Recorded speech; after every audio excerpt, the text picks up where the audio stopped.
This here is the Optima Elite 3 typewriter, manufactured in East Germany in 1958. They made these available in multiple colors, including a butter yellow, army green, and then this beautiful sky blue color. I would say this is probably one of my favorite Optimas that they manufactured. The curves on the machine are unmistakable. It's got a very nice type action, and it's very simple to use. Starting typewriters, or you're an expert typewriter, this thing sort of has enough for you to use it on a daily basis. I really do think this one is in amazing shape.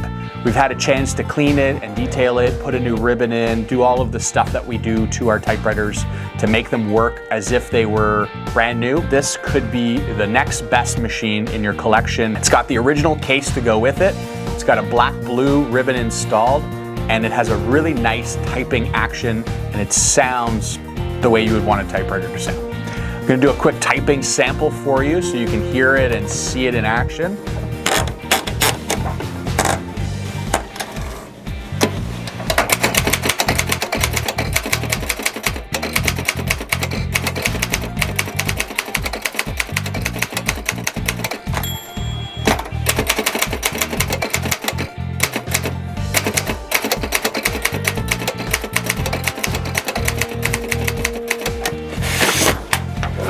Okay, so hopefully you can see that. Really nice. So this machine we have for sale available right now. If you have any questions, feel free to reach out to us. We don't get these often, and so if it's still available, make sure to jump on it quick. Add it to your collection. Bye for now.